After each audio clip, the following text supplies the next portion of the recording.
Well, good morning, good afternoon, or good evening to all wherever in the world you are listening in. Today, I will be going over the recent UN visit by Liberation.Scot to the UN and to find out what exactly happened over there. Can I start probably with you, Alf? Post-colonial theory. How did that go down with the listeners and the people who wanted to know more about Scotland's position right now? The audience, we have to remember, was a mix of member states of the UN and also aspiring states, members of non-self-governing territories and others as well. So the realities of colonialism are well known. And we also attended a meeting of the African Association of Nations, 55 nations, of which 53 are former colonies, many ex-British colonies. So many of them sympathised and realised the similarities with the Scottish situation. And bear in mind also that the UN regards independence as decolonisation. That's why it has a decolonisation or decolonisation committees to enable decolonisation and the independence of non-self-governing territories. So essentially we were there to explain Scotland's non-self-governing status, with at the moment the case of the Union as another colonial hoax, as it's regarded within the international community in regard to treaties that are violated and basically worthless, and that was well explained. So all of that was explained to do with Scotland. So basically we were there to explain Scotland's qualification, as it were, for non-self-governing territory status and the reasons why that has to be regarded as a matter of urgency as well. So it was a very interesting forum. Of course, it's basically independence is also could be defined in some regards as UN member state status. So if you look at in that context, we are in the right forum. Well, can I bring Sarah in at this point then? Because Sarah, it's always valuable to hear other people's opinions of Scotland from a different angle, different set of eyes. What did you find most appealing from the people who were listening? What was the thing that you thought, yeah, we're on a good wicket here? I think how many people got it, and it took a couple of hours, to deliver everything. But the response at the end from the question and answer session was, to me, was remarkable, incredibly moving. Speaker after speaker talked about their own situation and how ours resonated. And then informally we heard from people who'd had no idea what Scotland's real situation was. And my feeling was that, there are some very clear objectives that we want to achieve, but there's none that is more important than the one that is being achieved as we go, which is that of creating allies, alliances and making friends, and placing ourselves in solidarity with other colonies, and former colonies, liberation movements, and that those relationships are actually what are going to stand an independent Scotland in good stead. It's what's going to be essential for our future, and it's certainly going to be essential for us to achieve the objectives we've set ourselves. Picking up on that, Craig, that's interesting. We have to make connections with the international community because politically we're trying to do deals with Westminster, which is to any fair-minded person is a blocked road. Who are the people we need to talk to? Who are the people who really can do a job for Scotland in the UN? Well, initially we're concentrating on making contact with other countries which have a liberation outlook, if you like. So South American and Caribbean countries, African countries. We've made a lot of contact with, other people who view themselves as part of liberation movements, but ultimately it's the member states that we have to convince. And there, the starting point is to get the members of the C24 in particular who are tasked with decolonisation, and we've made inroads into them. But there's one thing I want to add on this to what Sarah and Alf said, which the thing that struck me enormously in Geneva was there was no pushback whatsoever. Nobody from any of these former colonized countries said, but you're not a colony. Scotland's not a colony. Nobody said Scotland was part of the colonizers. We didn't hear that at all. Partly because, of course, all of those states understand, and all of those places wishing still to be states which are still colonized, they all understand that every nation has its co-opted elite who joined in. They all understand that the colonized country always provides armed forces to the colonizer. That their fencible men are conscripted or bought and recruited to serve the colonizer. They all understand that all those things that Scotland did, their countries did also. And they all also had treaties with the UK, those who were colonized by the UK. So they don't see Scotland as unique in that way either.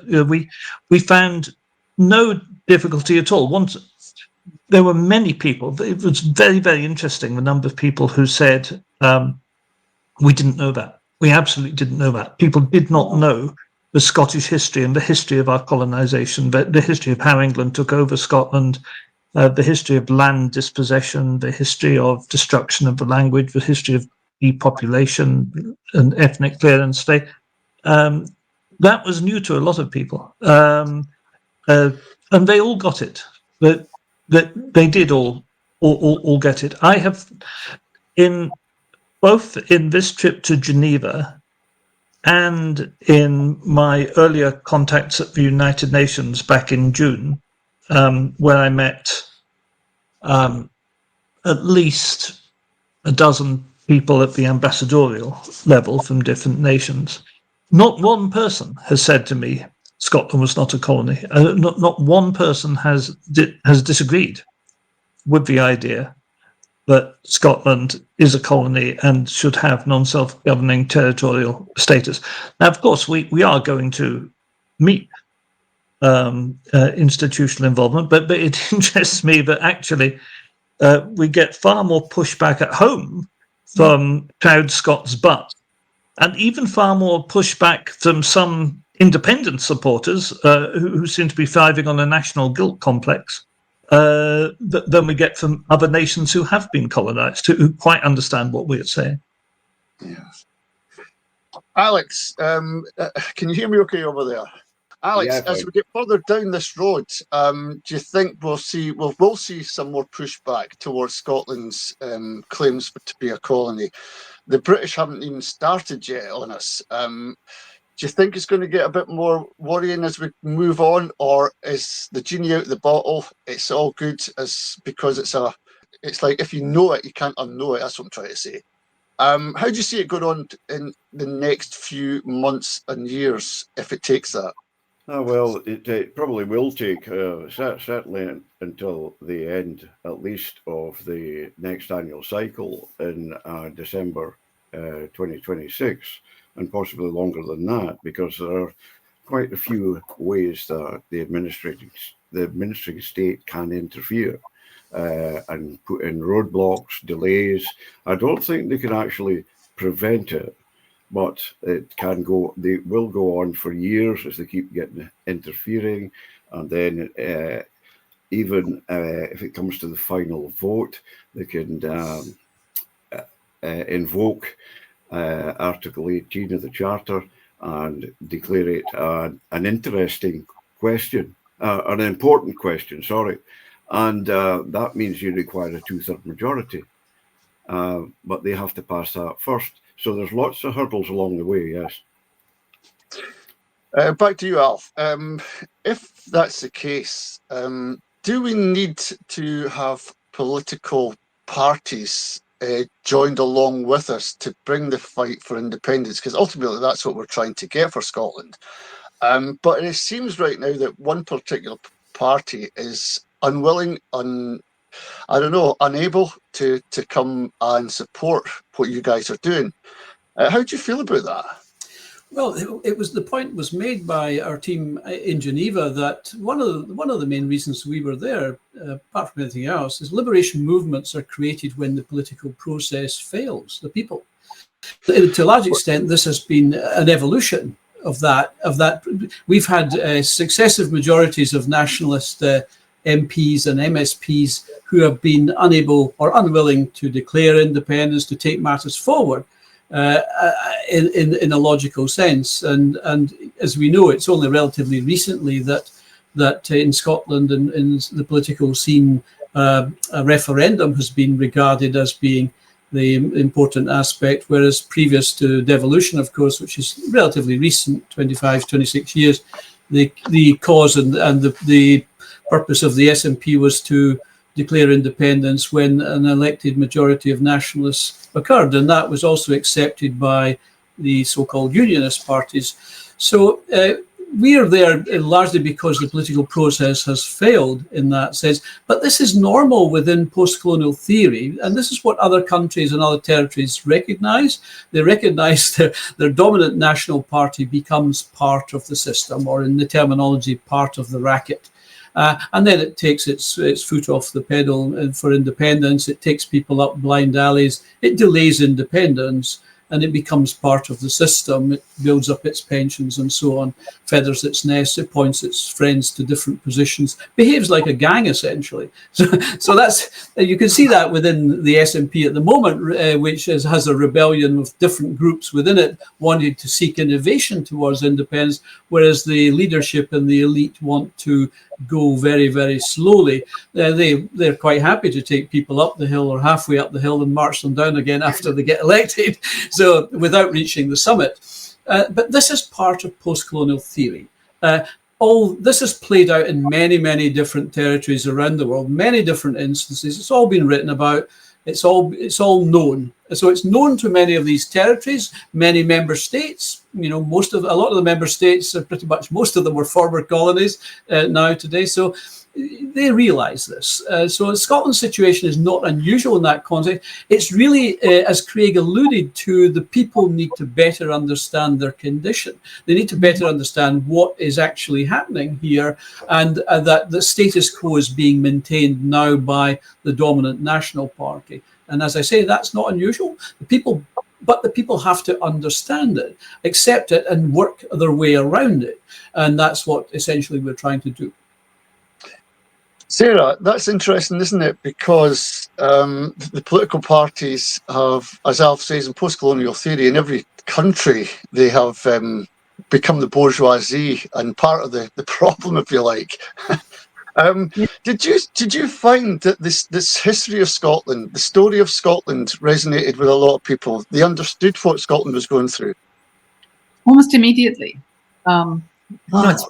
It's one of the, you know, when Craig talks about, and it's really, I'm glad he brought it up. Nobody was pushing back. The sense of, we recognise what you're saying. That resonates with us. That sense you got across the room was, for me, it was quite breathtaking. And then you come home, you know. And I think it's worth pointing out here that it's like stepping out into a different world, and a world in which the realities of colonization are recognized and understood, and you can have a conversation with people who use the same vocabulary, they're referencing the same experiences. You know, and this is one of the things, as you know, as Alf just said, you know, that people in Scotland do not recognise their own condition. One of the reasons we're working really hard on what we call colonial markers, and identifying these features, thanks to Alf's work, where we can say, look, every colonised people has these experiences in common. And it's time we saw them and recognised them for what they are. We are not in the game at all until we understand our own situation. And the really astonishing thing for me over the past few years, you know, developing our strategy and doing the research and taking it out there, has been to understand that we have been playing a very different game from the one that is being played by the British state, the administering power, as they call it, or the colonizer. They have had an eye to a very different path. So while they've been convincing us that a majority of MPs would get us independence or this or whatever it might be, and then changing the rules, they very carefully blocked the doorway to actual independence for Scotland. And they did that because of as Craig said, so you can almost define independence as membership of the UN. It's international recognition, and it's really that is what it comes down to. Mm-hmm. And if you want to know what not having international recognition looks like, you can look at, say, Kosovo, for instance, whose independence is still contested and therefore cannot join the international community as an independent state. Its passport isn't, your Kosovan isn't recognised at the UN. If you have a Kosovan passport, you can't enter into treaties and agreements, and I'm sure Craig can talk more about that. But that is the last situation we would want to see Scotland in. It's not real independence. Palestine, of course, is in the same situation, which is an absolute outrage, really. But if you are listed as a non-self-governing territory, the balance of rights changes, and the British state knew that, and so the British state put out this definition of Scotland, that it entered the union with England as a voluntary partner and not as a dependency. Now, nobody in the 50s was asking, is Scotland a colony? Nobody was. But they put that out. They put that out for the benefit of the international community. And we've ignored that. Up until now, our independence movement has, and the leaders of that movement have completely ignored the international game. So obtaining independence requires a democratic event. It absolutely requires the will of the Scottish people and a vote and a clear mandate for independence. But the independence itself depends on recognition internationally. So we have always needed to be working both playing fields. Does that make sense? And we've never looked at the game the British state was playing before now, and to recognize they told a lie. They told the world that Scotland had used its right to self-determination in the 1700s to create a new state as a voluntary partner. It created the state, and the world accepted that because and so did Scotland. So did the Scottish political leaders, and it was a lie. It was an absolute lie, and it was created in order to head off inquiries into whether Scotland was a non-self-governing territory. Nobody has been doing that work. What happens once we get listing is, as a non-self-governing territory, is that the right of the Scottish people to have a democratic event, to decide for themselves, and that's why people need to just stop talking about whether what we're doing is democratic or not. What we're doing is enabling the democratic process. Then that is possible, and then all of that campaigning and so on at home comes into its own. I think it's really important that people understand there's two games here, and we've been out of the game internationally until now. Well, thanks for that, Sarah. Craig, what is the clarification on the UN's role in all this? What are they looking for from Scotland, and how can we bring to the table things that they'll say, yes, we'll rubber stamp this? And how long will it take? These are the big questions I think people who are already coming onto this decolonisation route are wanting to hear. The main thing on being recognised by other countries, because remember, the UN isn't, the UN is an institution, but it composes entirely of member states. It doesn't matter what the UN Secretariat thinks. What matters is what the member states think. And the main thing that states look for in deciding whether or not to recognise another state as independent is control of its own territory. So at the moment you declare independence, you have to actually physically control the territory which you are claiming. And that's a criterion that the Catalans never met, for example. when Catalonia tried to declare independence, they very plainly did not have physical control, and in fact they were subject to extreme violence by the Spanish Guardia Civil. So they received no recognition from anywhere. Kosovo is an interesting place. Kosovo has been recognized, I think, by a majority of countries in the world, but is not yet firmly established at the UN. It's getting closer bit by bit. But Kosovo, the reason it is more successful is it does have physical control of its own territory. The Turkish Republic of Northern Cyprus has very perfect physical control of its own territory, but nobody recognises it at all. So it's a necessary, but when I say nobody at all, Turkey and a few other countries recognise it. It's a necessary but not sufficient condition. So, but one thing which gives you the right to be independent is your recognition as a non-self-governing territory. At that stage, you're in a decolonisation process, which the UN has accepted by the General Assembly, putting you on the list, and ultimately it is the General Assembly that has to agree with your incorporation on the list. The UN is accepting you are a colony, and that the end goal must be decolonisation. That in itself does not mean that if you were to have a democratic event or any other event that leads to a declaration of independence, it does not mean you will automatically start to be recognised by countries of the UN.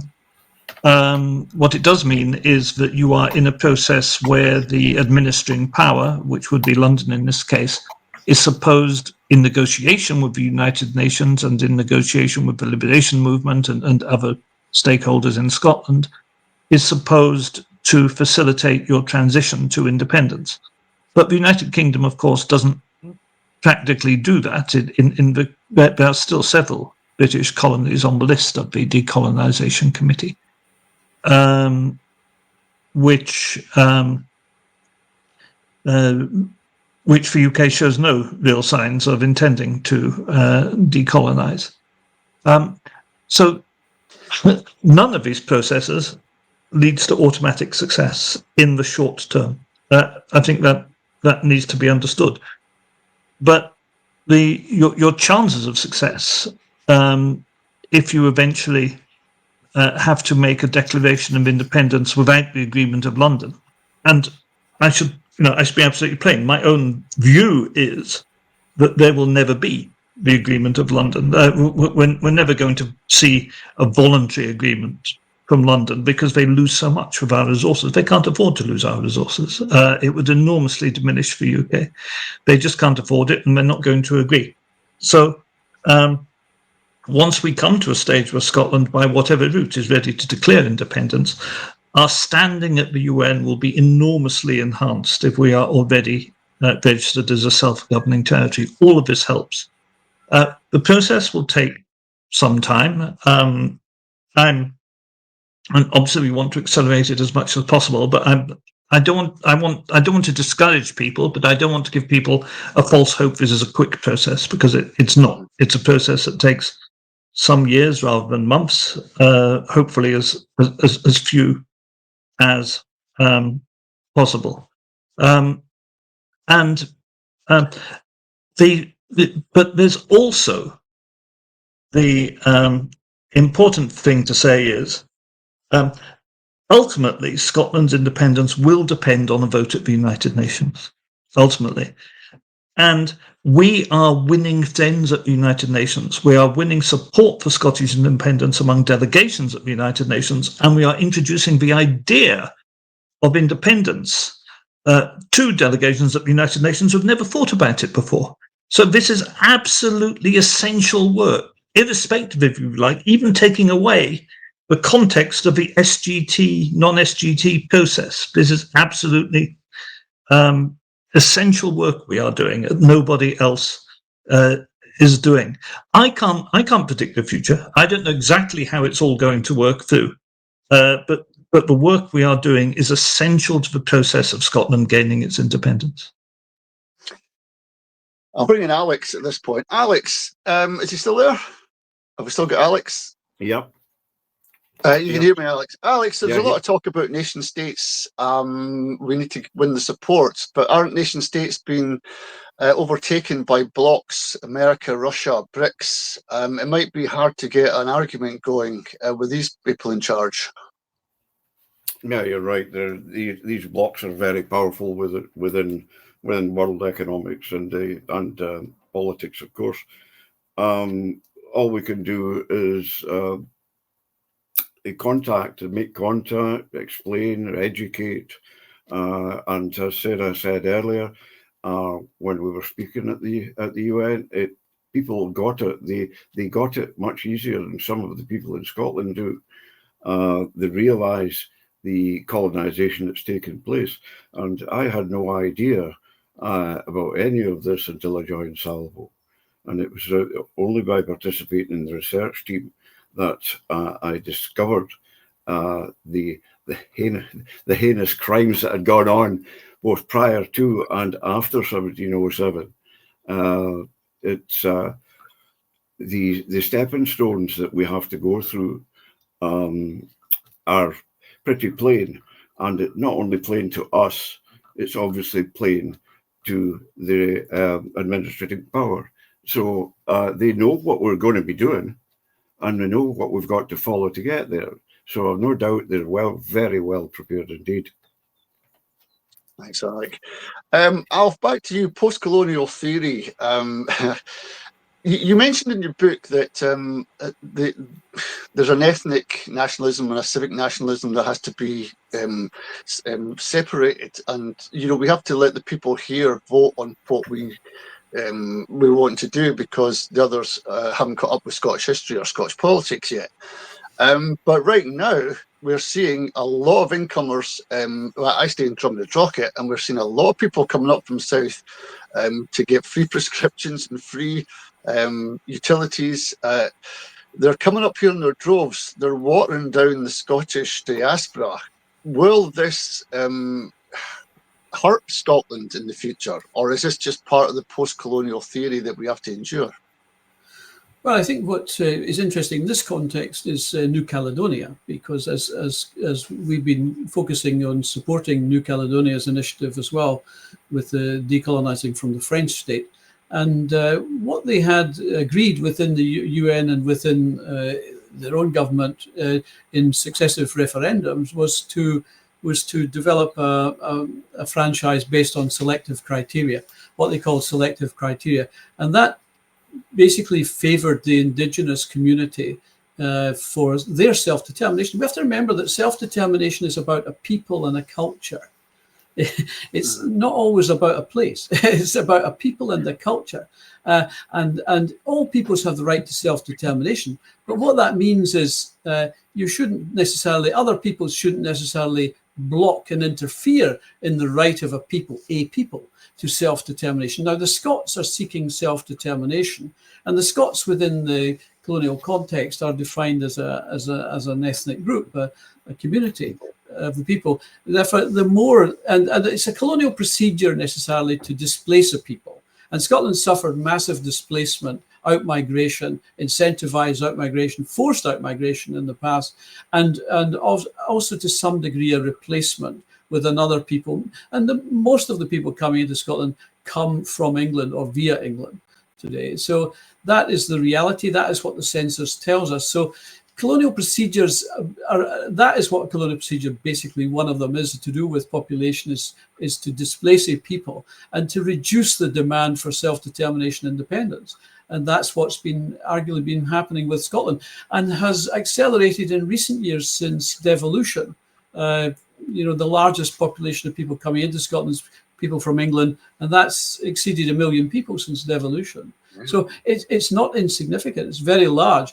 And we know from post-referendum research, and also in voting intention surveys before the referendum, that the group, if you like, with the highest propensity to vote against independence is people from the rest of the UK, particularly people from England. So that is a reality, and that is also proven in different constituencies in Scotland that tend to vote for what we call unionists, rather, or colonial parties, as I would call them, rather than national parties. So this is a proven situation. It's a fact of the matter. So I think we're going back to the New Caledonia franchise, the UN agreed franchise. If we have a non-self-governing territory status with the UN, it allows UN agencies to engage in the process, but perhaps takes the process out of the control of the administrative power who wants to run everything and control everything. And remember also that Scotland has been using and will use in May next year a local government franchise, which is universally not a national franchise and not used for matters of sovereignty and referendums to do with sovereignty. So we are already using a franchise that is weak in terms of national sovereignty. It leaks national sovereignty in this regard.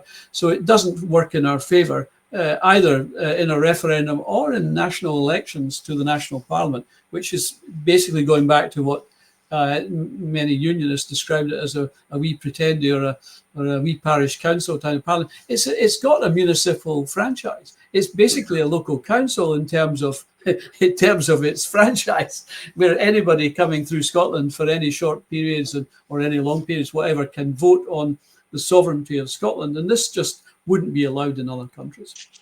No, it wouldn't. Thanks, Alf. Sarah, I remember Tom Devine, that renowned historian, mentioned one time in a speech he gave that there are cockroaches, rats and Scotchmen all over the world in dark places. Not understanding really why all the Scots were abroad and, with the rats and the cockroaches, but he was wanting to portray this as a great thing. Colonialism is a really difficult subject for a lot of people because Scots have been involved in colonisation of other groups around the world as part of this union. Is that going to be a sticking point as we move forward and the evidence comes against us? Well, it certainly seems to be a sticking point for people at home who are not involved in the international campaign and appear to have no intention of getting behind it. But they keep throwing this up. But abroad, we don't really have to remind any of the other states, that they provided the colonizing, administration for the empire. If you look at the way that India was used, Indian troops used to conquer India and then East Africa, and then put in an Indian administrators put in to run the show in Africa. In the West Indies, there were more Irish slave plantation owners than there were Scots, and nobody disputes that Ireland was a colony. And that is just basically the pattern. Scotland apparently is unique. It's uniquely unable to manage its own affairs, uniquely too small, too poor, and too unable to make political choices to be able to be independent. Uniquely amongst all the colonized peoples, it provided troops and administrators, which were very much in demand, by the way, because of the level of education in Scotland, which was not the same throughout what is now known as the UK. So if we're prepared to say that these arguments can apply to Scotland, even if they've never applied anywhere else, then it might. But I strongly suspect that the fact that Scotland's no different from any other colony. I'm thinking more of Scotland itself, Sarah. In Glasgow, for example, all the streets in the town centre are named after Buchanan, Renfrew, and all these people who were heavily involved in these kind of colonial devices. And even today, we're asked to celebrate those people, not knowing the full history. For me, the first thing we should do, I guess, is go to the international community and hopefully the Scottish people become interested in what's happening at the UN and not trying the other way, if you know what I mean. I think the thing is that is always, when you go to any colonized country, the street names are and the monuments are those of the colonizing power. They're those of the establishment of the colonizer, and those and the people who were their ciphers, their compradores, the native elites who betrayed their own people for wealth and power and privilege. And that that's what you find everywhere, all over the world. The thing to remember is those individuals are individuals. They're not a nation, and they're certainly not the state. They're not, at least not the Scottish state. When Scotland was annexed by England and the treaty was put in the bin, Scotland was put under the English crown, which is what happened. The English state continued unchanged, as Professor Black has pointed out. Scotland ceased to exist as a state, not as a nation, but as a state. The state was the state of England. So whatever individuals did, and we all have our share of lousy individuals in every country, that was not Scotland the state, but neither was it Scotland the nation. Scotland the nation was suffering in the same way, and is still suffering in the same way, as every colony has suffered. Resources are exploited and extracted and end up making the people poorer than if they didn't have them. So it's really important to make a distinction between these people who no nation could possibly be proud of, but you see their monuments and their names everywhere, and the nation and the state. They're very different things. Alex, I'll bring you in at this point because I want to delve a bit into what will happen in the next year or so with the SNP perhaps getting returned, but things will be going on just as they were before, I imagine. Where does that put the Liberation campaign? I think I'll put that one to you, Craig, because I think Alex is having problems. I mean, things will be much the same they are now, I think. I don't think the SNP would be able to ignore their mandate again so easily, to be perfectly honest. For one thing, they're saying they won't ignore their mandate again this time. And I don't think simply begging London for a referendum, then doing nothing when they don't get it, is going to wash again.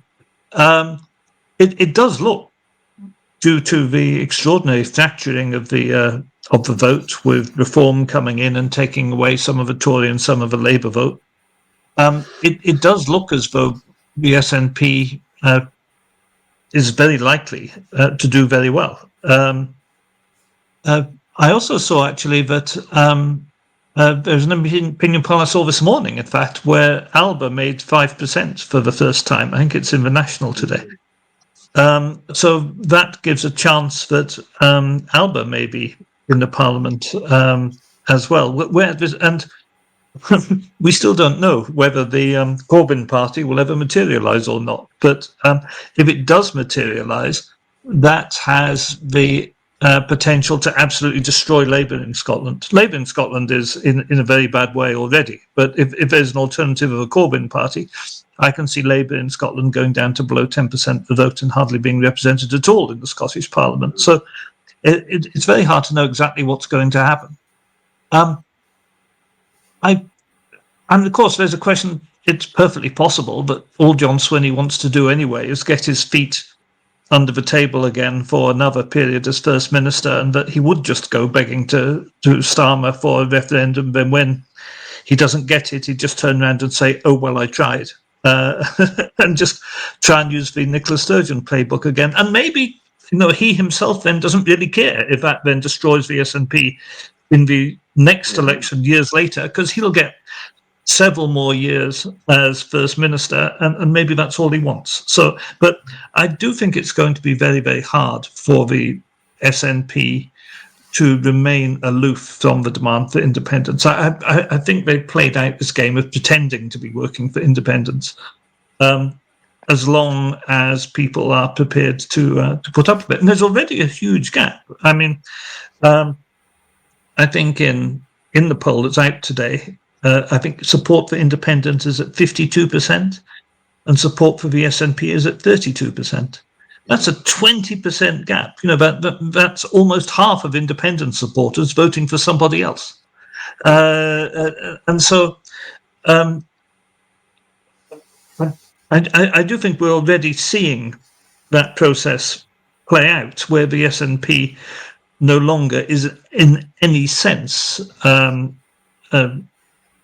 coherent with the independence movement. It's just not. But I don't. But on the other hand, we are in a situation where, with 32% of the vote, rather like the Labour Party, which with 32% of the vote got a massive parliamentary majority in Westminster.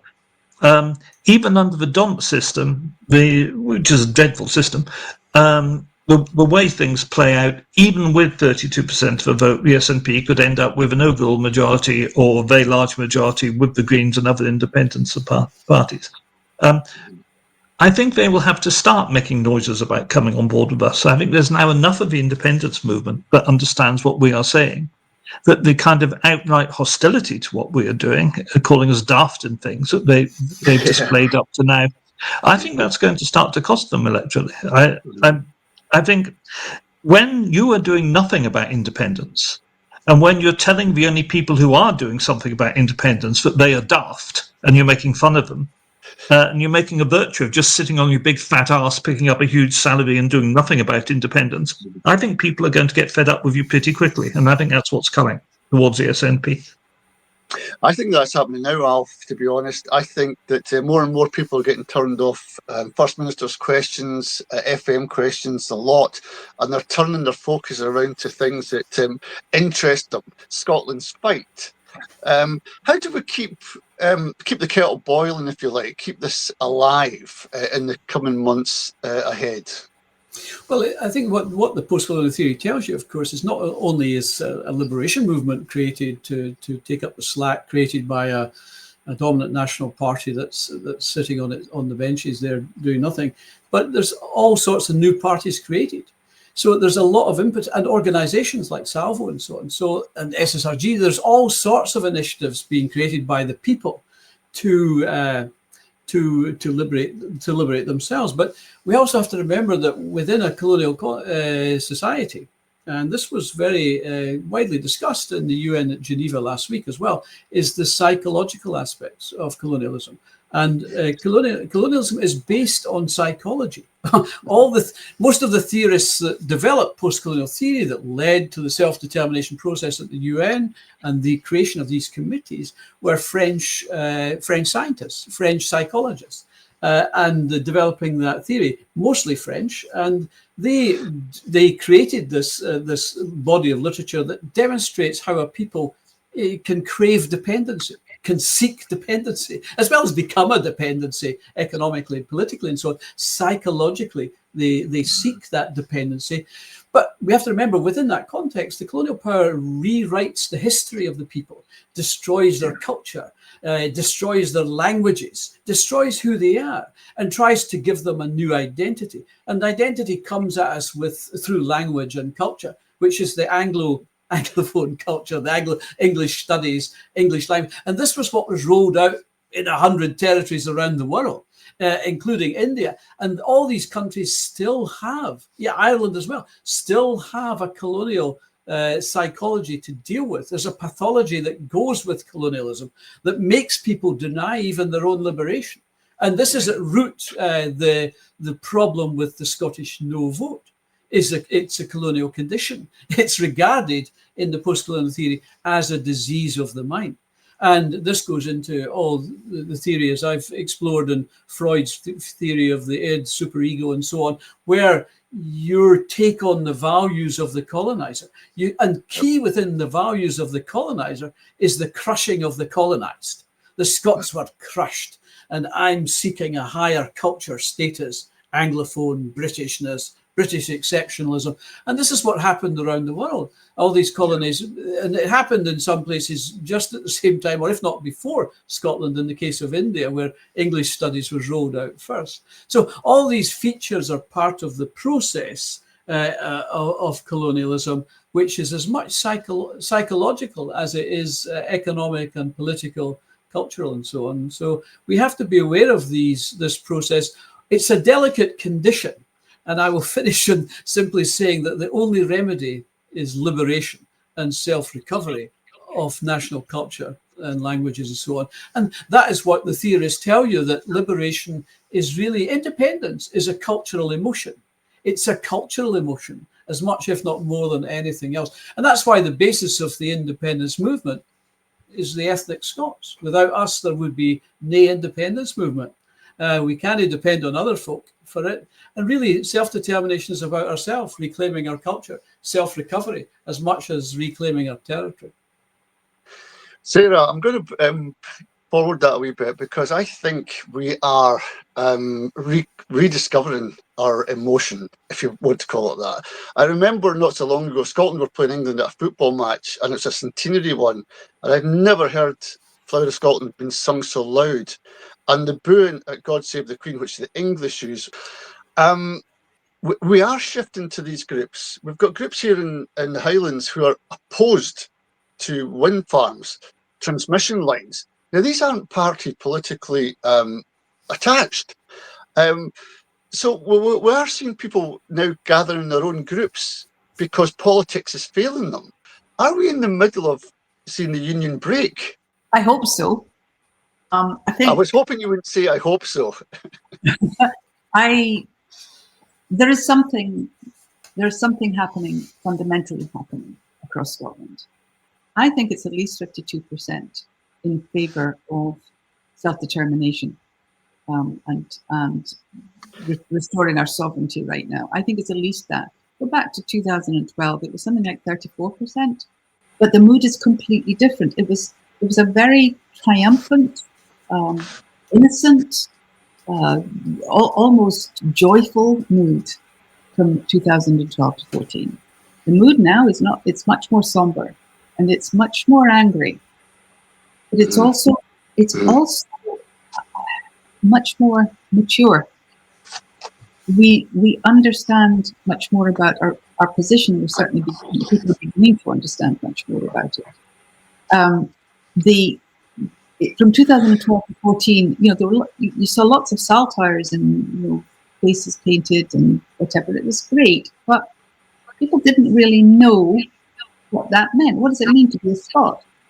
Well, the one thing that we know now is that we have a constitution that began in about around 843 AD and continued to develop until Scotland was interrupted by annexation.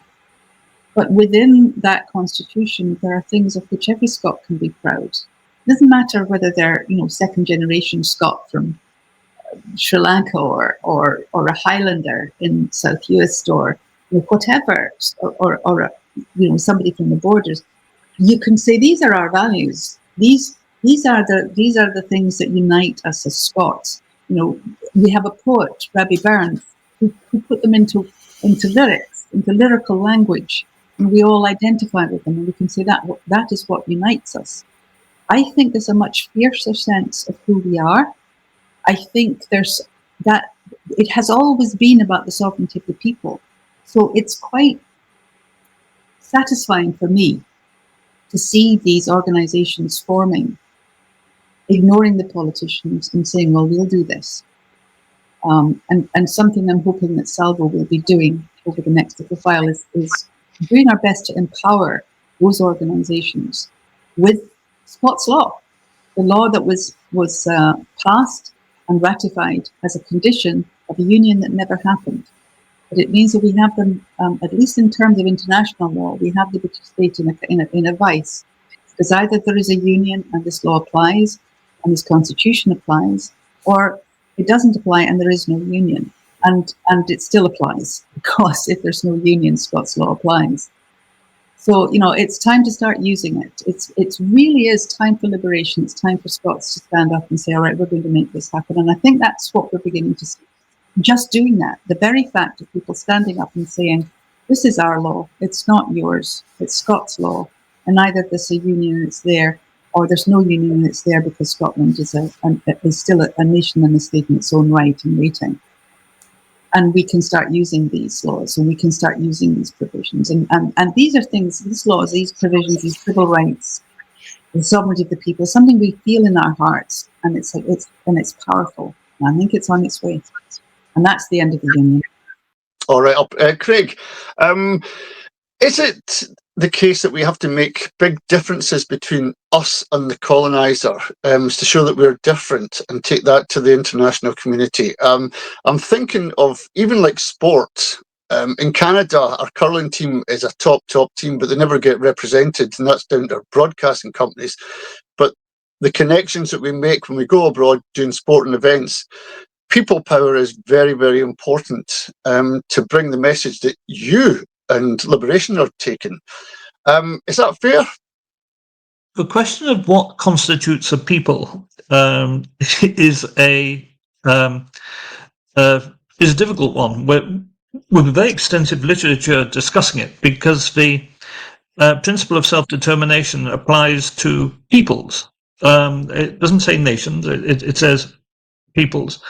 And there are various things that define a people, and they must have a distinct culture, and obviously be distinguishable from other peoples. Now, I've not met anyone who said Nova Scots are just the English, fortunately, and we do have this worldwide understanding and recognition. I wore my kilt in Geneva quite deliberately, and I was stopped.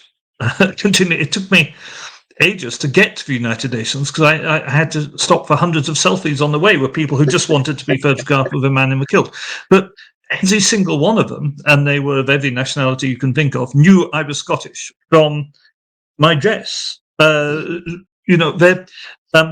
is an understanding of Scots culture. People shouldn't. Unionists like to laugh at it. People should not underestimate Braveheart and the effect of that movie, one of the biggest selling movies of all time worldwide, the effect of that movie on international consciousness of Scotland and Scotland's struggle for independence against England. I've never been to a meeting where someone from abroad hasn't cited Braveheart, and somebody did in Geneva. It was referred to by, I think, the African Union delegation as, and it was done in a joking way as the limit of their knowledge of Scottish history. But it is a very important reference point for people and helps establish our independence. We are fortunate. There are peoples who are struggling for self-determination, who have difficulty being recognised as different from their coloniser, and who don't ring immediate bells as existing at all with members of the international community.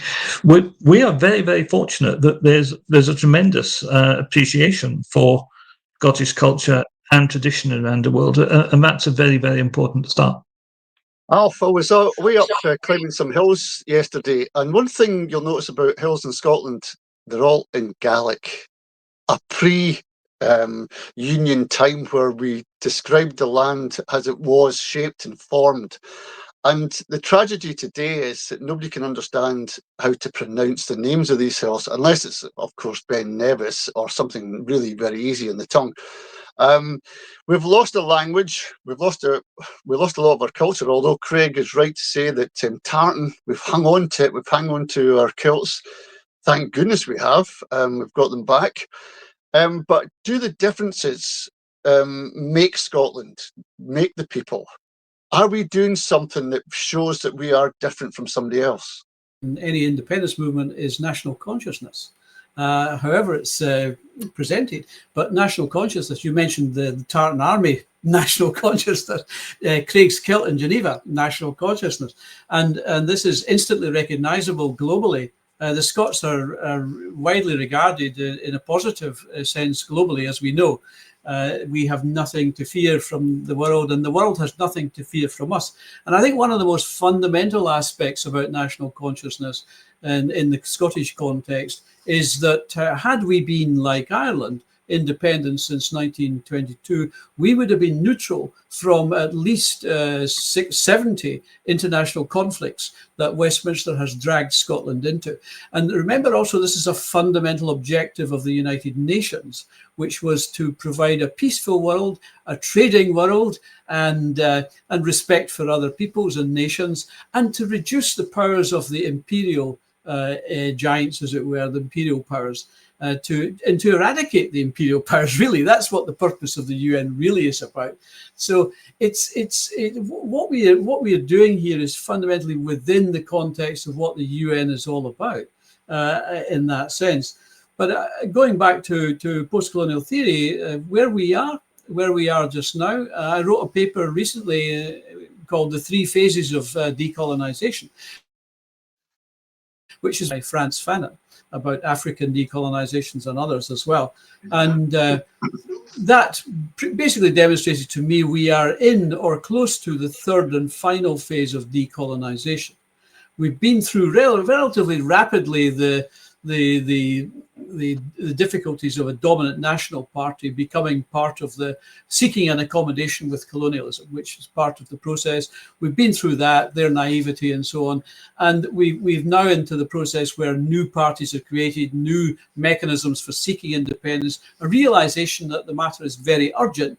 What's important now in the case of liberation is providing the people with information, and the information that people can provide back in to the leaders of the independence movement, and the leaders has to be radical, because independence is radical.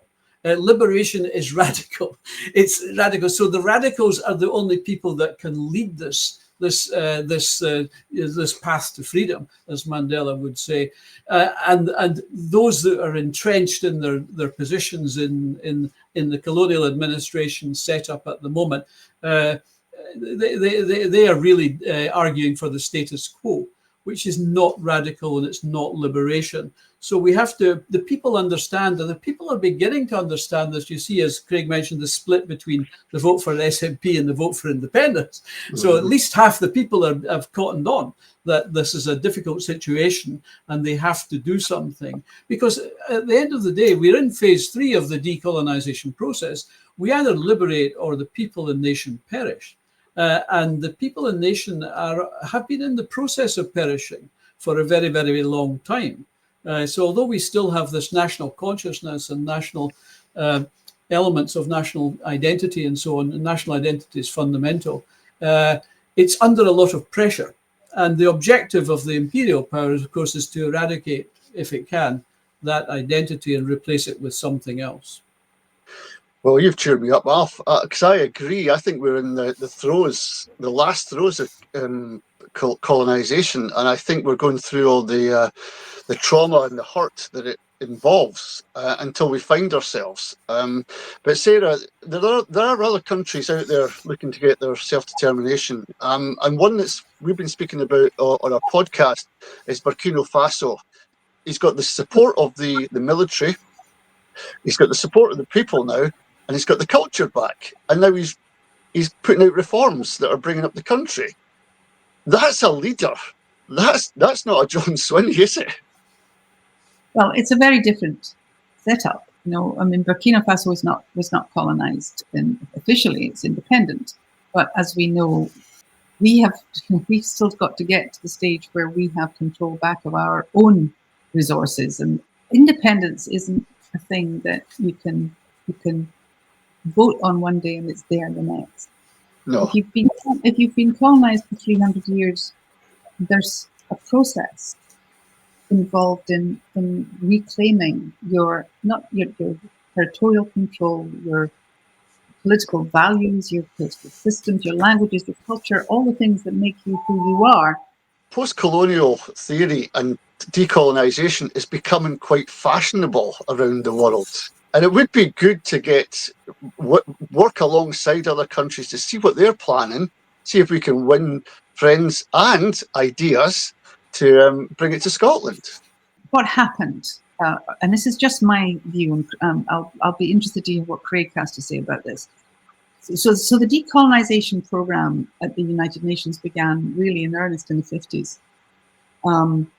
And I was told by someone at the UN, you know, they never really intended this to go ahead, the colonial powers. I didn't get a chance to explore that conversation any further, but that wouldn't surprise me.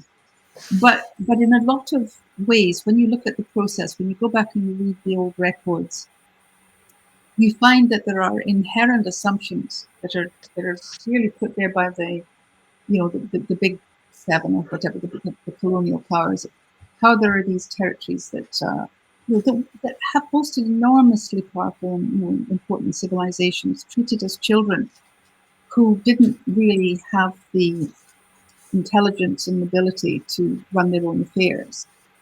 And that's implicit in all sorts of discussions at the UN that you can see. And you see this a development going until come to very, very recently.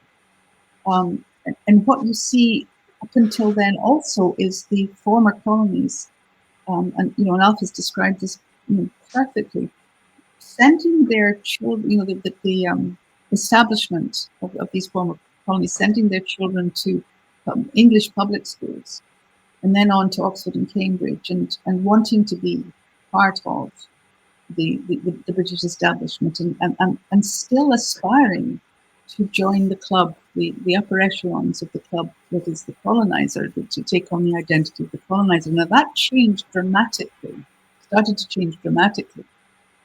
So I would say, isn't it that decolonization has become fashionable? Something happened. We got to a generation in these different countries, in Africa and India and other places, where the people began to understand what their condition was and what it has been for the first time. And that's how come we saw, remember with the horrific invasion of Iraq, illegal invasion of Iraq, they were showing on BBC and on STV, they were showing footage of the UN and the speeches being made at the UN and the smoking gun and all this nonsense. We didn't see a thing about Ukraine. And that is arguably just as big a deal, if I want another word. And the reason you didn't see a thing was because the US and its what did they call it? Of the willing, the Alliance of the Willing or something. They put their resolution forward to the United Nations, and for the first time ever, it was thrown out.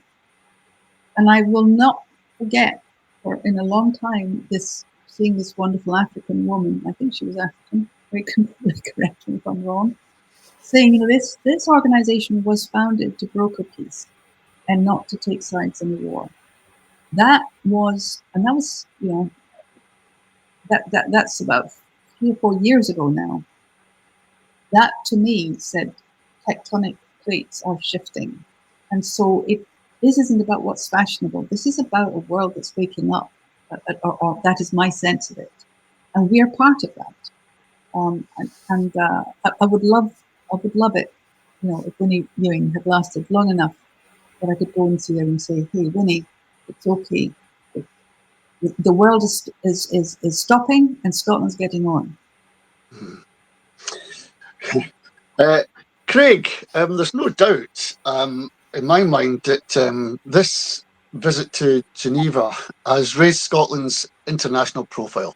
And I think it'll dribble down for a while, then people will start to become inquisitive about this. But we have got a mainstream media who will be doing everything to disinform, just blank out the salient points.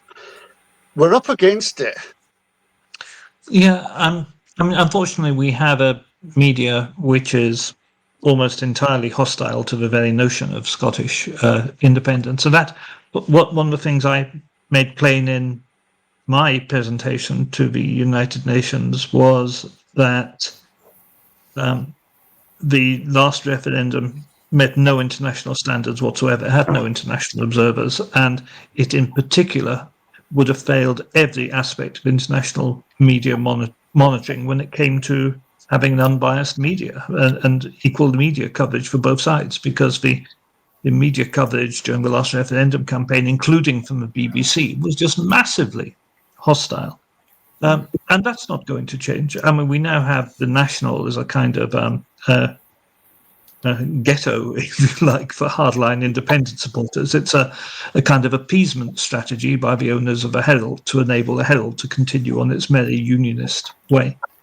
And although, having said that, I would say I've been actually tremendously impressed by the National the last couple of years under its new editor. It's got better and better, and it's now a much, much better newspaper than it was a couple of years ago. And arguably, it's the best newspaper in the UK. It's certainly covering a lot of stories about Palestine and Gaza, about the slush fund that was used to get Keir Starmer elected as leader of the Labour Party. It's covering a lot of stuff, not just Scottish independence, but nobody else will cover. But we will just get hostility from the mainstream media. They will ignore us as long as they possibly can and just pretend it's not happening. And once it gets to the stage where they can't ignore it anymore, we will just get relentlessly attacked. And that's simply the landscape we work in. That's the landscape against which the independence movement has to struggle the entire time. But isn't that part of post-colonial theory, Craig, that they have to conform to what the people want in the end, because if they don't, they're lost? It's absolutely true. And of course, the history of colonialism is absolutely littered with unfortunate journalists being imprisoned and newspapers shut down for not towing the colonial line. And Scotland is no different to that. We have no ability to express ourselves freely through or to get fair coverage in media, and that's going to remain. Everything we do is going to be opposed vehemently by the British establishment. At the moment, the diplomatic activity against us is behind the scenes, where the British representatives, they don't turn up and argue with us. They rather lobby the Secretariat not to hold our meetings or to close down our meetings or to reduce facilities. We had the cocktail reception after our meeting in Geneva cancelled at the last minute. An extraordinary, and having been fully confirmed and booked and everything done, it was suddenly cancelled on a pretext about the standing of the organisation in order to be able to hold a cocktail reception, even though it had all been approved and gone through. So, at the moment, we're getting background interference, and they're beefing against us with people we've spoken to. They then go afterwards and speak to them, say, "Oh, don't take any notice of them. They're not official. They don't represent the Scottish people." Blah blah. Shortly, we're going to reach the stage where they have to actually start arguing against us in public fora at the UN, and that's going to be a much more enjoyable stage of the process. But we're probably still 6 months to a year away from that stage. Alex, welcome back. We lost you for a wee while there. You asked earlier about what the process is going to be over the next few months. Oh yes. Well, the advance notice of petition was sent in on 7th of March to C24. First of all, we'll have to get that full petition in place before the next annual cycle, which begins in February of the C24. Then it has to be considered by the C24, and they ask questions of the administering power and debates the merits. It can recommend that Scotland be recognised as a non-self-governing territory, ask for more evidence, or delay consideration. The C24 itself can't add a territory. Then it gets referred to the fourth committee in the C24's annual report, and that's where we should have been this year. But we weren't actually in that report, so there's a lot of groups, states don't know anything about our advance notice, but they should do. Anyway, next year's referral to the fourth committee, they will debate it, amend it, and prepare a draft resolution to go to the General Assembly, and that will be probably in December. And the General Assembly considers the fourth committee's draft resolution, and it can be decided there, but it's more likely to be sent back for further investigation by C24. Usually in the General Assembly, the number of votes required depends on how the question is classified. under Article 18 of the UN Charter. Well, we've lost Alex just at a really important time to discuss how we're going to go forward with this. Some amazing insight there. Alf, I'll bring you in because I want to talk about the diaspora, the Scottish diaspora, and can we use and utilise those people in Canada and all over the world where we've got relations? This comes in the back of a question I got. It's a random question. Somebody says, over in Canada, they'd be willing to help Scotland no matter what. What could we expect from a diaspora, if anything? Well, I'm not a marketing person really, although I did try to teach marketing once. But the diaspora, I think, are extremely important in the case of Scotland or any territory seeking decolonisation, because we've had the process of what's called banishment of the natives has affected Scotland in a very significant manner. We're perhaps up to 4 million people have had to leave Scotland in order to seek opportunities and also given incentives to get out, and previous to that given forcibly taken out in many cases in the early parts of the so-called Union. So Scotland has a very, very substantial diaspora, and these people, certainly within the rules on parental descent, that many of them have a right to Scottish citizenship, of course, where Scotland to become independent. And this goes back to your point about civic nationalism, where the National Party is focused on civic nationalism. It's a bit presumptuous in a sense, because civic nationalism is defined as people from other countries who have a sense of belonging to the country they live in. Now, a sense of belonging means they identify with that people, that nation, in quite a serious way. But the problem we have with civic nationalism is most of the people from other countries, and certainly from rest of the UK, 70% or more, voted against independence. So they don't necessarily exhibit a sense of belonging. They don't desire Scottish citizenship, Scottish nationality. And in fact, they're going further than that. They're actually denying that to the indigenous people. So, which some have regarded as perhaps a xenophobic act. So this is quite a difficult situation. So the whole concept of quite a modern idea of civic nationalism, definition and so on, is quite a recent phenomenon. And it's not really applicable to a people seeking self-determination. You can't depend on it, as we saw in 2014. It doesn't really work. And we can't really feasibly offer citizenship and nationality until we're independent. So this is why civic nationalism, the concept, kind of fails in that sense. But I think that the other aspect I was going to mention was, if you value diversity, you value the diversity of the global peoples and nations, and we have this massive diaspora, one of the biggest in the world, that also perhaps doesn't have necessarily a full understanding of the colonial condition of Scotland, the reason why their ancestors were forced out or had to leave to go to Australia, Canada, New Zealand, South Africa, and many other places as well. So this is what I think the Salvo and Liberation have been about as well, is about providing information about Scotland's real history. Because remember, under colonialism, your history is rewritten.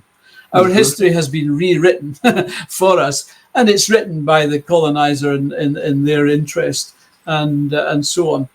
So, but every nation has settlement rules and criteria, including the UK.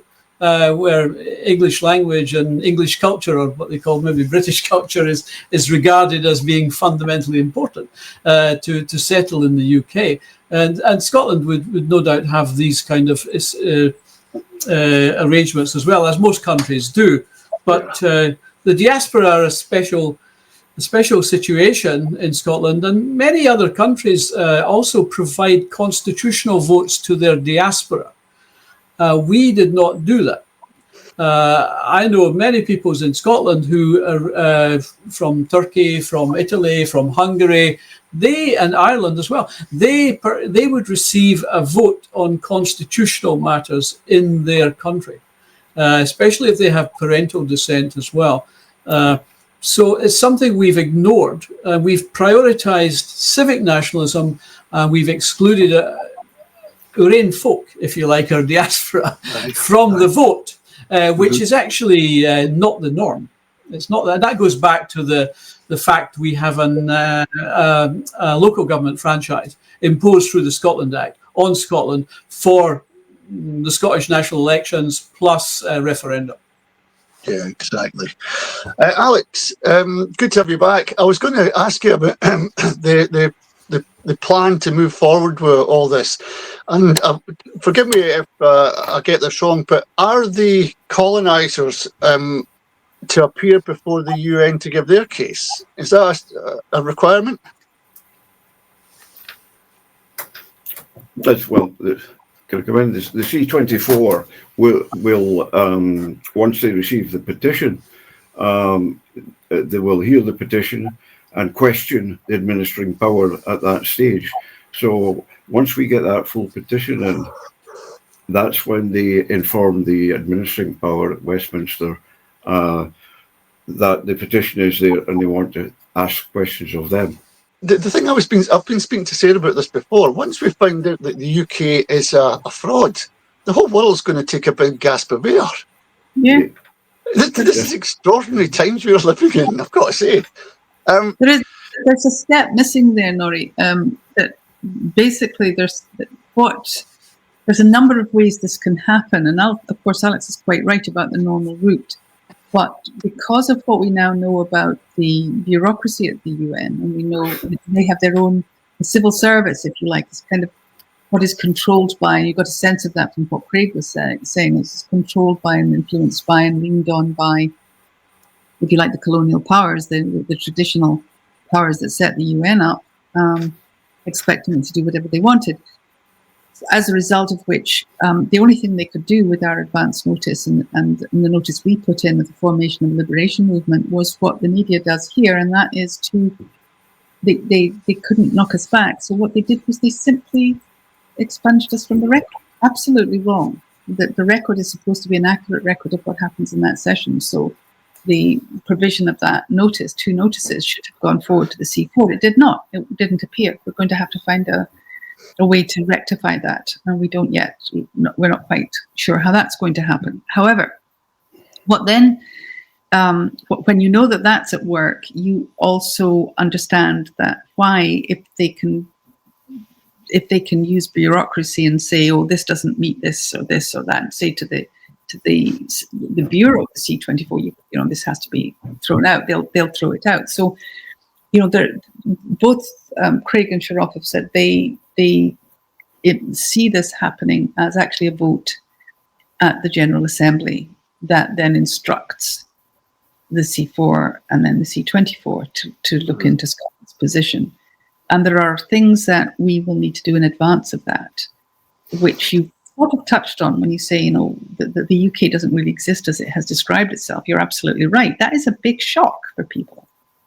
It's England. Nobody voted England onto the Security Council. So there's a lot of, political weight in what we're doing that's going to have an effect. And the question of Scotland's territorial assets, for instance, is a question that stands apart and on its own merits from whether Scotland is a non-self-governing territory. But by looking into that question of whether a sovereign territorial nation, which Scotland is, and is having its resources exploited and removed by the political and economic part of the so-called union, where the right to do so doesn't exist, that is worthwhile challenging because it comes under as part of the right of self-determination. So that what Alex was saying earlier about this can go on because then becomes this a question of interest or contentious question is what they call it at the ICJ. This is a related matter, And if we can find a way to have that looked at and an opinion brought to bear on what is very clearly the alienation of Scotland's territorial assets, that will illuminate the whole situation for the international community. That would open the whole thing right up. So there are things that have to play out, things that have to happen, so as to make the world aware, as you said, that the UK is not what it claims to be. Scotland is a sovereign territorial nation. That has to do with, that we are in control of that, legally in control of that our borders, and that we have title to our own territory. All of these things, we have work to do to bring about an awareness and a knowledge in the international community of these aspects. And all of that feeds into that vote, if that is the way that it goes, on having Scotland listed or at least investigated as non-self-governing territory. Are all the lights turned on now for Scotland to go its own way? I'm thinking about flags here, because recently in recent news, the St George's Cross has been used quite a lot. England seem to be reclaiming their identity over the Union flag. It's not just Scotland that's changing, other countries are changing with us, and that could be to our benefit. Sorry, I'm on mute. There you go. Yeah. I think that there was. I was going to mention that there was a Scotland UN committee back in the 70s and 80s that did quite a lot of work, and also provided quite a lot of information also to the Council of Europe, that found that Scotland's democracy wasn't as democratic as it might have been, and that led to the pressures for home rule and the creation of a Scottish Parliament. So the earlier Scottish UN committee had a lot of work done in that regard. We're not arguing for home rule, obviously, because we've discovered that we moved from direct rule to indirect rule in the old colonial terms.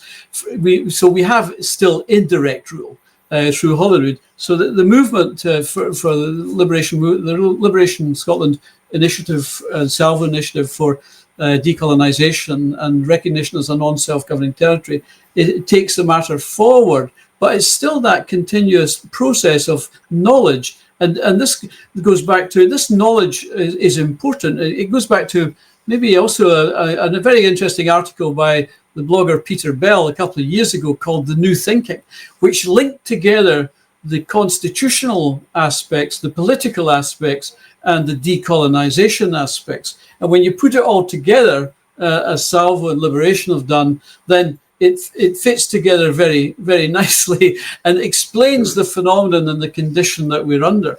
But on the issue of national consciousness, I mentioned that post-colonial theory, Fanon, Memi, Césaire, they all highlight national consciousness as being fundamental. And from flag waving to language to poetry to the arts, everything, we're seeing a revival in Scotland, a natural revival, and also I think linguistically, not just Gaelic, but the Scots language. You have to remember the Scots language has been discarded for generations, and we were told never to speak Scots and all the rest of it. So we're denying our own culture. And going back to what you were saying about Professor Tom Devine, he regarded the British and Scots identities as a dual persona in kind of conflict. But actually, it's also regarded in post-colonial theory as a false persona. Yes. It's a false persona. It's you take on the British culture, the English culture, the English identity, and you discard your own. And so one is always dominant above the other.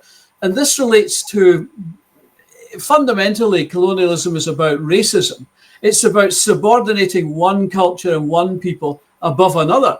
And then the other culture is given the higher level. And so your meritocratic elite is dominated by that other culture, which includes the values of the colonizer. As I mentioned earlier, the values are very important. British governments always stress their values, which includes the crushing of the colonized, but they might not come out and say that. But that's essentially what it includes. And it's only the value in a colony. It's only the values of the colonizer that are sovereign. So what we're about is about reclaiming sovereignty, But it requires not just the reclaiming of the identity, the sovereignty, the territory, the constitution, all these aspects. It also requires self-recovery of culture. And self-recovery is very important. A lot of places have decolonized constitutionally and economically, but not psychologically. Ireland is still in this difficulty. India is still in this difficulty. And we met many peoples in Geneva who mentioned the psychological aspects, the pathology that goes with it. And it's basically, as I mentioned earlier, it's what to oppose their own liberation. They use defense mechanisms to deny their oppression, to deny and to suppress information and knowledge about the reality. That's why, in many cases, Scottish so-called unionists can't really explain logically what benefits the union give them. They cannot explain it. It's because it's deep within their mindset that they cannot. They're inhibited from doing it. The remedy is a difficult one. It's a difficult one, but once people understand they've been under colonialism, and people refer to classic colonialism, slavery, and so on, but we're not so distant from that in the sense that Scots were sold. Of course, they were procured. Scots were procured back in 1707. There was a price paid for that, but colonialism is a psychological condition which the colonized mind looks at their own people through the eyes of the procurer, for want of a better term. So we have to understand this condition, and it is a colonial condition, and it's really important that we try to deal with it. Well, there's Craig.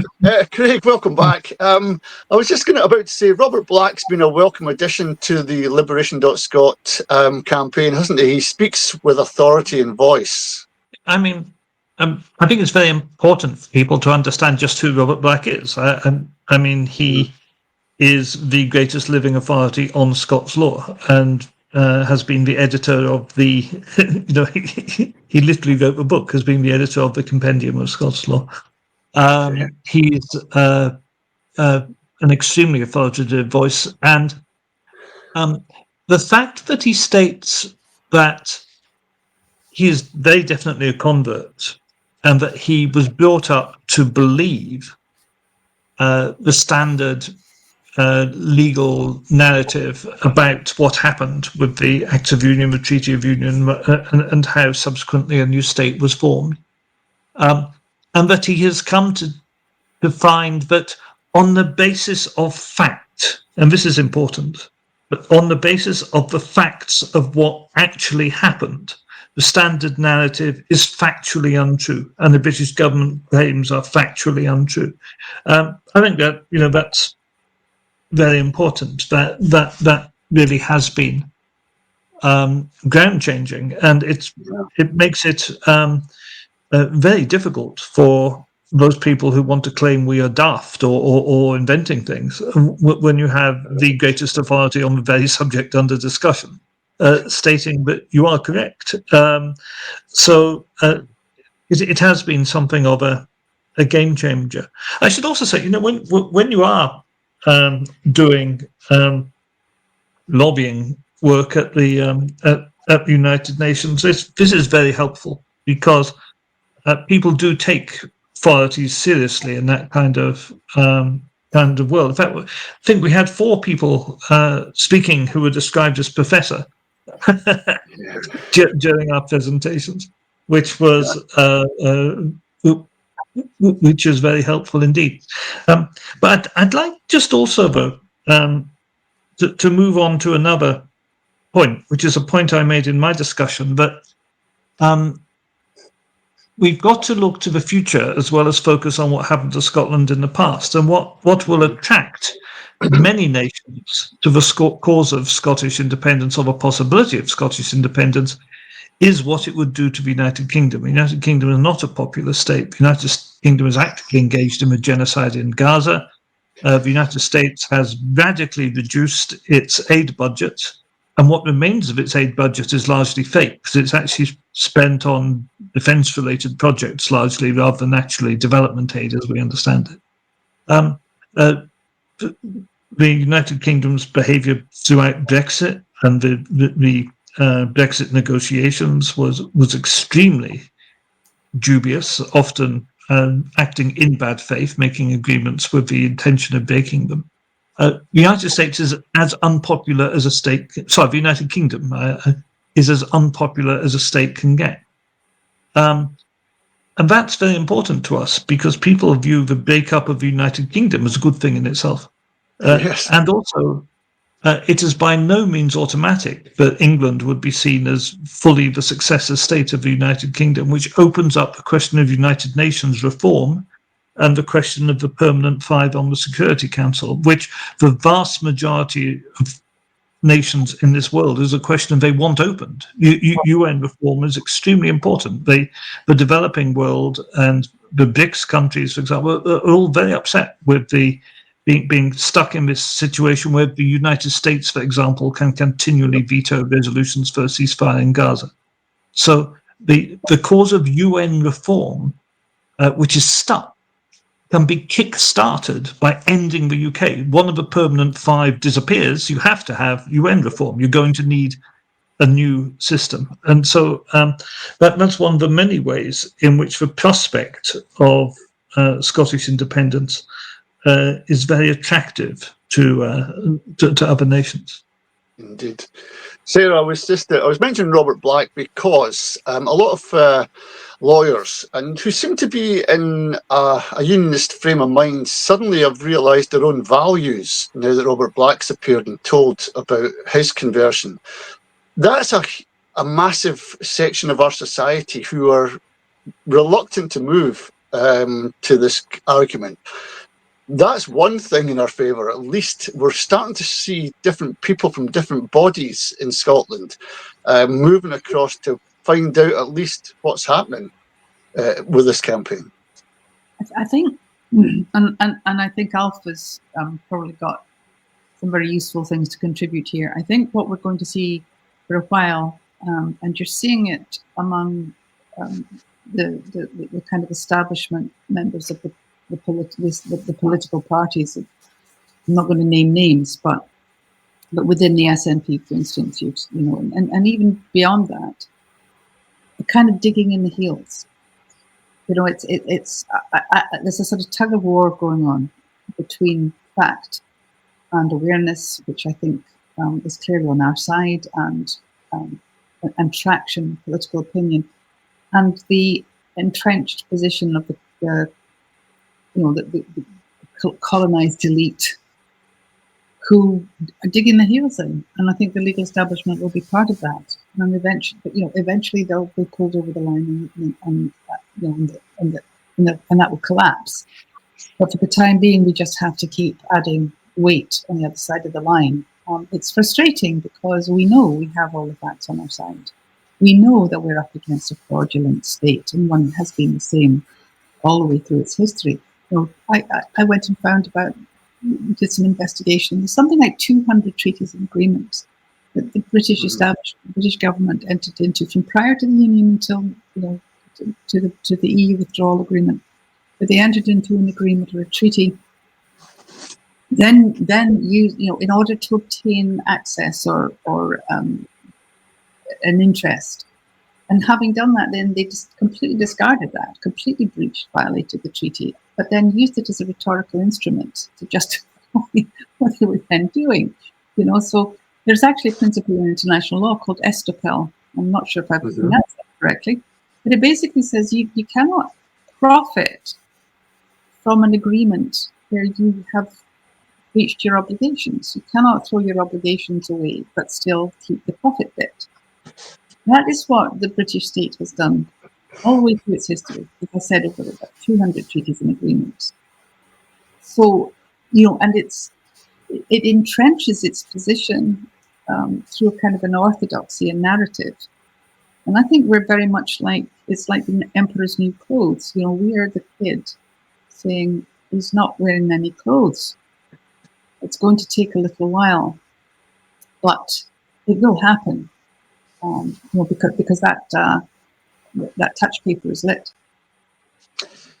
Alf, we're running out of time, I think. We'll get a couple of questions in before we go. The political landscape in Scotland is changing with the people. We're refusing to accept GERS figures, for example, and we'll laugh at them now, whereas 10 years ago we might have got really worried and concerned.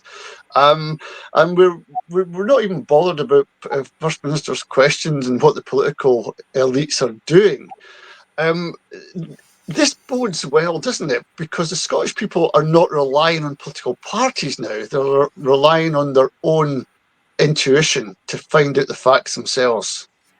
Yeah, I think so much information now available. People are accessing that information, and that's guiding their what they're interested in and what they can see. To some extent, Holyrood is a bit deceptive in the sense that it's as a colonial administration, it's there to it basically has the same budget or similar budget every year. It goes to the same people every year, and that's no different. And it's a very limited budget in the sense that when I look at budgets in, say, Ireland, Norway, other countries are similar, Denmark and so on, they have usually more than double the budget. So Scotland has a very limited budget. And when we compared, as I've done, the GDP per capita, our GDP per capita is 50% less than the best performing neighbour countries that we have, not all of whom have more assets than Scotland has. So Scotland is losing, I've estimated, based on that GDP gap, at least about £150 billion a year, which is an enormous figure. And I would regard that as the cost of colonialism. So it's an enormous figure. It's also a reflection of our trade dependency. Our trade is made dependent on one country. This was singled out in the referendum in 2014 as a big benefit of union, but actually it's a massive, massive cost because our trade is dominated. Most of our trade is extracted at low cost, and so we don't see the real value of that trade. Oil and gas, for example, renewables, and then all the goods coming into Scotland largely come in through the one English supply chain, which comes in at high cost. So we have a monopoly supplier in that sense. And this was the case with many, many other colonies, which were locked into this, what they called this umbilical cord with London, trade-wise, whether it was India, Ireland, whoever. It was all the trade was dominated by the colonial power. And it was the same principle, goods coming out cheap, goods coming in expensive from one supplier. So what we have to do with independence is reorientate our trade away from the UK as much as we can, as Ireland has done now with 30 or 40 frequent shipping connections a week with the European Union. We have none. We have no ferry services with the European Union. Even the Faroe Islands has a ferry connection twice or three times a week with the continent. We don't have one. Iceland has them, all the rest of it. So we are out of that game, international trade, which is my area in terms of shipping research. And a lot of the research I did was on former colonies that became independent, created massive container ports, transshipment hubs, all the rest of it, free trade zones that were actually real free trade zones, not the kind that's been introduced to Scotland. Yeah. So we have to modernize our infrastructure. And this goes back to the critical element. One of the critical elements about speaking to the UN was to disclose our underdevelopment, our low GDP, our high levels of poverty, our high levels of our poor levels of housing, and so on. We have all the characteristics of a colonial territory, an exploited territory, including in particular trade, which is intercepted. And we don't see the values of that. We don't see what we could see in terms of corporation tax and all the rest of it. So we have a massive colonial balance sheet, as it were, that we have to rectify. And again, I don't see any mention of this by the SNP government because what the post-colonial theory tells you is that dominant national party, its understanding is rudimentary. It doesn't really understand the condition the people are in, and that inequality is a fundamental imperative, if you like, of colonial rule. It's to widen inequality. The aim of colonialism is to widen inequality. So there's no danger of a colonial administration ever rectifying inequality in the society. So we have a lot of rebuilding to do, but rediscovering what it is to be an independent nation and in charge of our own assets or resources, and elevating, of course, our own people into positions of authority to take forward the country into the future. Alf, I think you just hit it on the head there. The cost of colonisation. There is a huge cost, and you've explained it there very well. Listen, we've got no time at all. I'm just going to go around you all and ask you one question. Alf, and then Sarah, then the rest. Alf, do you think you'll see independence in your lifetime? I honestly believe, yes, independence is, I wouldn't say it's inevitable. There's hard work to do. But the people are beginning to understand their situation. And it is a colonial situation.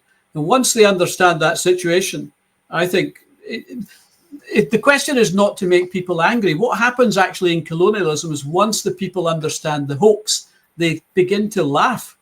They laugh at the hoax that they've been deceived for so long and so easily by another culture and another set of values. It's almost laughable, this hoax.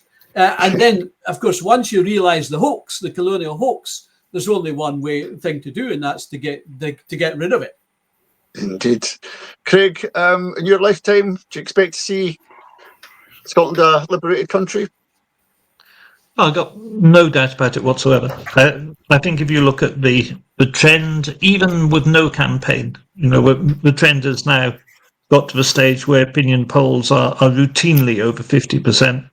We've got a huge majority of the under 30s supporting independence. The trend is all one way and has been for a while. And with what's happening down in London, with the rise of reform, with the most unpopular government in history, and the extreme concentration of wealth in the UK, the lack of social mobility, the lack of opportunity to get on the housing ladder for young people, all of these causes of enormous social discontent are going to take us to independence, definitely within my lifetime. I think soon enough for me to enjoy some of the fruits of it in my lifetime. I've often been asked, I fancy being Scotland's first foreign minister, and I don't. I've done too much already, and I'm tired. But I do fancy being Scotland's first ambassador to Dublin. That's my. That's what I have. And that will be Dublin the capital of a united Ireland, because I also expect to see that within my lifetime as well. Wow. Sarah, over to you. I have no doubt at all that we're going to see Scotland independent in the next few years. My focus is that I want to be sure that we're not just going to see an independent Scotland, that we will see a liberated Scotland. And that means a Scotland with its national identity. This isn't a new country. We're not inventing some new country and following the template of the Western powers. We have an amazing and radical constitution. It just needs modern language to bring it forward and put it into the consciousness of every Scot. And it puts the power in the hands of the people, and it's a template for the entire world. So I'm not looking for just independence. I want a real liberation of Scotland and the restoration of everything that we are. And I believe we're going to get it. Good on you. Alex, last but not least, we've got you back. The question was, Alex, do you think we'll get independence in your lifetime? I think, like Sarah, though, it will come in the next few years. I don't think they can hold it off forever. And one thing I will say is I see a correlation between how we were sold out in 1707 and the actions of the political elite in Scotland today. The more education, the more information we can get out there about our true position as a colony and the way that it can be stopped, and how Scotland can restore its own constitution, getting rid of the parliamentary sovereignty that we've laboured under for over 300 years and bring power back to the people. Well, there you have it, folks. That was a discussion on the latest events in Scottish Road to Liberation at Geneva, with the UN group talking to me here on the podcast. Can I just thank you all for joining me, and hopefully we'll catch up very, very soon with more good news to tell the people of Scotland. Thank you so much. Thanks, Norrie. Thanks, everyone who watched. Bye, everybody.